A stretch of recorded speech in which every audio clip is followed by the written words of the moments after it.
So hello doctors, welcome back to our channel ग्रामेडिकल। मेरा नाम है Gunjan Singh. So friends, NEET P 2025 के आंसर की में जो डिस्क्रिपेंसी देखने को मिली है, यानी कि ट्रांसपेरेंसी को मेंटेन नहीं किया गया एंड इसके लिए कोर्ट में केसेस हुए हैं, पटिशन फाइल किए गए हैं और 4 सितंबर यानी कि कल सुनवाई हो सकती है। सो जजमेंट की अगर मैं बात करूं तो जजमेंट कुछ भी हो, स्टूडेंट्स के फेवर में हो या नहीं हो, क्योंकि अक्सर देखा गया कि स्टूडेंट के फेवर में जजमेंट नहीं आती है। तो एक तरफ तो कोर्ट केसेस चल रहे हैं, हियरिंग चल रही है, दूसरी तरफ एनबी जो है काउंसलिंग प्रोसेस जल्द से जल्द स्टार्ट करने के मूड में है। और अगर कल हियरिंग होती है और स्टे ऑर्डर नहीं आते हैं कोर्ट की तरफ से, तो काउंसलिंग आपके 15 से 20 सितंबर के बीच में स्टार्ट हो जाएंगी। सो ये सारी चीजें तो चलती रहेंगी। आपके लिए क्या इंपॉर्टेंस रखता है उस चीज को आपको जानना ज्यादा जरूरी होता है। तो उसी से रिलेटेड एक मैं अपडेट करना चाहता हूँ कि गुजरात स्टेट पीजी एडमिशन का ऑफिशियल नोटिफिकेशन आ चुका है। अगर आप नीट पी 2025 क्वालिफाई की हो और गुजरात में एमडीएमएस डिप्लोमा सीट लेना चाहते हो तो ये वीडियो आपके लिए बहुत इंपॉर्टेंट है। सो थोड़ा सा मैं अपडेट पहले इसके लिए कर देता हूँ कि सबसे पहले आपको पिन परचेज करना होगा वेबसाइट पे जाकर 2 सितंबर से 10 सितंबर के बीच में 3 PM तक। उसके बाद online register and document upload करने हैं सेम डेट, लेकिन 10 सितंबर शाम 5 PM तक। और finally document verification help centre में 4 सितंबर से 11 सितंबर सुबह 10 बजे से शाम 4 बजे तक। एंड फीस की अगर मैं बात करूँ तो जनरल स्टूडेंट को जो देना होगा वो 28,000 है। 3,000 जो है नॉन रिफंडेबल है, प्लस 25,000 जो है रिफंडेबल है। एंड एनआरआई स्टूडेंट को RS 25,000 की डिमांड ड्राफ्ट गांधीनगर में सबमिट करना होगा। इंपॉर्टेंट नोट की अगर मैं बात करूं तो याद रखिए, सिर्फ ऑनलाइन रजिस्ट्रेशन करके काम कंप्लीट नहीं होगा आपका। हेल्प सेंटर विजिट मैंडेटरी है और अपडेट्स मिलेंगे सिर्फ ऑफिशियल साइट पर। सो जैसे कि गुजरात का स्टेट का एडमिशन का शेड्यूल आ चुका है एंड रजिस्ट्रेशन उन्होंने स्टार्ट कर दिया है, यानी कि अब धीरे धीरे सारे ही स्टेट्स ओपन करेंगे अपने रजिस्ट्रेशन विंडो। एंड ये इंडिकेशन है ऑल इंडिया कोटा की जल्द से जल्द काउंसलिंग स्टार्ट होने की।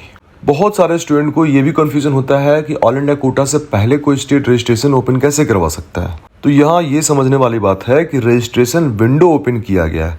काउंसलिंग जो है ऑल इंडिया कोटा की ही पहले होगी, उसके बाद स्टेट्स के होंगे। तो अब जो प्रिपरेशन करनी है आपको उसके अकॉर्डिंग पहले ही करनी है, यानी कि काउंसलिंग स्टार्ट होने से पहले। जो काउंसलिंग का वेट कर रहे थे कि काउंसलिंग जब स्टार्ट होगी तब देखेंगे क्या करना है, कौन सी सीट लेनी है, कहाँ सीट्स मिलेंगे, आपको वो चीजें पहले प्रिपेयर करना होगा। क्योंकि लास्ट ईयर के अकॉर्डिंग 1 टाइम रजिस्ट्रेशन ही हो रही थी। अगर इस बार भी देखा जाए, अगर लास्ट ईयर के अकॉर्डिंग ही किया करते हैं, इस बार भी अगर रजिस्ट्रेशन विंडो ओपन जो है सिर्फ एक ही बार होती है, तो आपको पहले से ही अवेयर रहना है, यानी कि आपको जानकारी लेकर रखना है क्या उस स्टेट के लिए आपको रजिस्ट्रेशन करना है या नहीं करना है।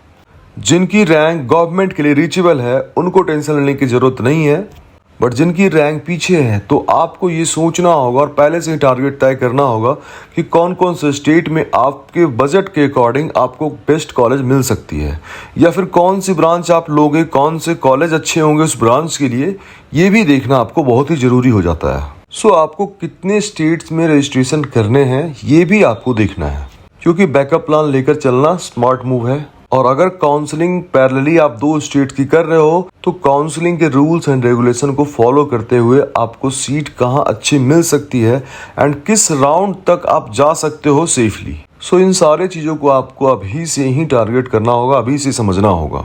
काउंसलिंग से रिलेटेड एक और अपडेट है और वो बड़ा अपडेट है। बड़ा अपडेट ये है कि जो सुप्रीम कोर्ट ने डोमिसाइल क्राइटेरिया को खत्म करने की बात कही थी, यानी कि सुप्रीम कोर्ट के अकॉर्डिंग देखा जाए तो उनका ये कहना था कि बहुत सारे स्टेट्स में ये रूल है डोमिसाइल क्राइटेरिया का कि वो रेसिडेंशियल डोमिसाइल का बेनिफिट भी देते हैं एंड एमबीबीएस भी अगर आपने वहां से किया तो भी आपको बेनिफिट मिलता है।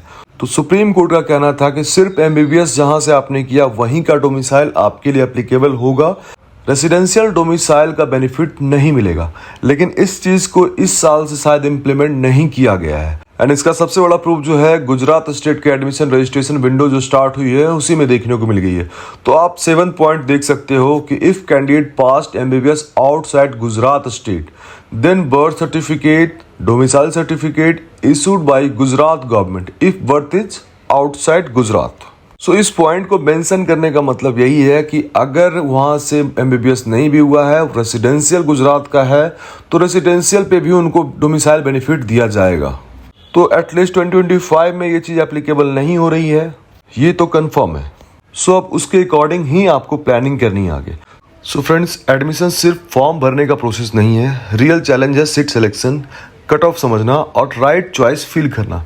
इसलिए आप हमारे सर्विसेज का बेनिफिट ले सकते हैं, जहां आपको मिलेंगे category wise cut off analysis, seat allotment strategies और पर्सनल गाइडेंस, जिससे आप अपने रैंक पे बेस्ट पॉसिबल सीट ले सको। सो अगर आपको अवेल करना है हमारी सर्विसेज को तो दिए गए नंबर पे कॉल करके आप हमसे बात कर सकते हैं या व्हाट्सएप पे भी मैसेज कर सकते हैं। टेलीग्राम में जुड़कर आपको सारे अपडेट्स और नोटिफिकेशन मिल जाएंगे, तो टेलीग्राम में जरूर जुड़ जाओ। So it's all for today, thank you so much.